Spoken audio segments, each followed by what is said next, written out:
Assalamualaikum warahmatullahi wabarakatuh. Apa kabar rekan-rekan semua? Di video kali ini kita akan bahas apakah benar-benar P3K dirugikan dan PNS selalu diprioritaskan. Nah, rekan-rekan semua, pernah nggak kita berpikir, kenapa ya pegawai dengan status P3K rasanya selalu ada di posisi yang dirugikan?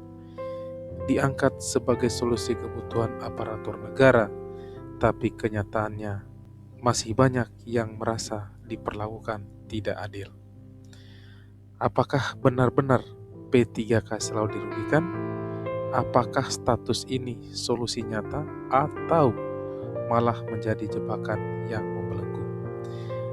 Di video kali ini rekan-rekan kita akan bedah tuntas fakta-fakta pahit, ketimpangan yang terjadi, dan harapan yang sampai hari ini belum terwujud. Tetap tonton sampai akhir.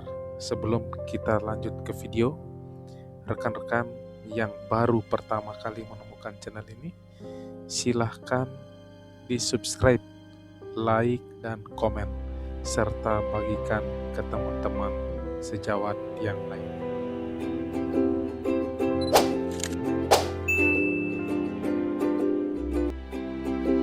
Nah, di P3K kita harus pahami pengadaan P3K itu sebagai jawaban atau kendali pemerintah untuk mempercepat layanan publik. Nah, masalah P3K selalu dirugikan. Apa saja yang selalu dirugikan? Gaji, tunjangan, dan status itu tidak tetap. Nah, pegawai pemerintah dengan perjanjian kerja diangkat berdasarkan perjanjian kerja waktu tertentu. Nah, disebut juga sebagai solusi ASN. Tapi perbedaan mendasar dengan PNS, status, hak, dan jaminan. Sebelum kita masuk ke intinya permasalahan rekan-rekan, mari kita ingat kembali apa sebenarnya P3K. Berbeda dengan PNS yang diangkat seumur hidup, P3K diangkat berdasarkan kontrak atau perjanjian kerja untuk waktu tertentu. Awalnya skema ini disebut sebagai solusi untuk memenuhi kebutuhan tenaga kerja di instansi pemerintah. Tapi ada satu kata tapi ini yang tidak bisa dihindari. Karena dari definisi dasarnya saja sudah terlihat ada perbedaan dasar soal status, hak yang diterima, hingga jaminan masa depan yang sangat jauh berbeda dibandingkan PNS. Dari segi tunjangan, masalah pertama yang paling terasa nyata ada di penghasilan. Mari kita bandingkan. PNS selain gaji pokok mendapatkan tunjangan kinerja, kenaikan gaji berkala, dan yang paling penting ada jaminan di hari tua. Lalu bagaimana dengan P3K? Rekan-rekan semua, sebagian besar hanya menerima gaji pokok saja. Tunjangannya sangat terbatas. Dan satu hal yang paling menyakitkan, tidak ada jaminan hari tua atau pensiun.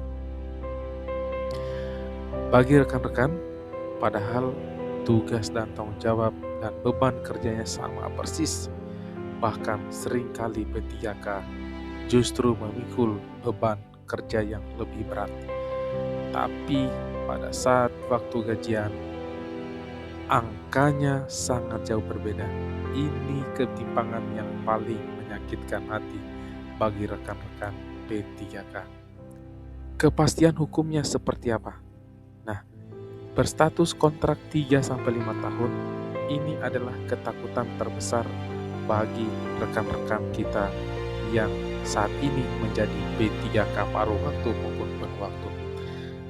Ada bayang-bayang tidak diperpanjang kontrak, tidak ada jaminan masa depan, sulit akses pinjaman kredit karena dianggap tidak tetap.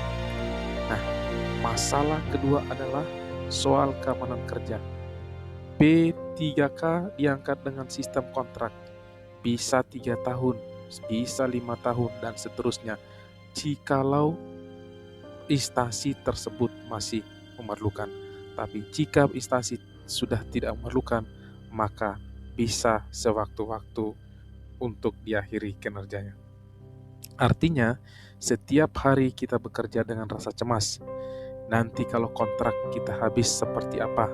Apakah diperpanjang kontrak kita pada saat waktunya habis? Nah, dan harus berhenti kapan? Tidak ada kepastian masa depan. Berbeda dengan PNS yang begitu diangkat langsung menjadi pegawai tetap hingga pensiun. Dampaknya bagi rekan-rekan terasa sampai ke urusan pribadi. Saat ingin mengajukan kredit rumah, kendaraan, atau kebutuhan lain, P3K selalu dan sering kali ditolak atau dipersulit. Nah, karena statusnya dianggap tidak tetap, padahal kita kerjanya sama. Kiat kerjanya sama, sama baktinya untuk negara, sama-sama ASN, tapi rasanya masih kita selalu di bawah bayang-bayang ketidakpastian. Peran P3K dalam pendidikan membantu operasional sekolah mengajar di bidang keterampilan, semua sama. Kemudian ketimpangan dampak terhadap kualitas layanan, gaji lebih rendah, tunjangan tidak sebanding dengan karir terbatas. Kontribusi buat masyarakat, dukungan publik, advokat, perubahan kebijakan, semua sama. Tetapi dengan adanya ketimpangan bisa terjadi motivasi rendah, turnover tinggi, keterbatasan pengembangan profesi. Ini yang akan menjadi ketertimbangan. Harapan bagi rekan-rekan P3K yaitu sistem mohon diperbaiki. Perbaikan sistem gaji, perbaikan sistem kesetaraan hak, program pelatihan berkala sehingga bisa menunjang jabatan dan sistem penggajiannya. Itu harapan dari teman-teman P3K. Baik, video kali ini cukup. Terima kasih atas waktunya. Mohon maaf apabila ada kata-kata yang salah. Terima kasih sekali lagi. Wassalamualaikum warahmatullahi wabarakatuh.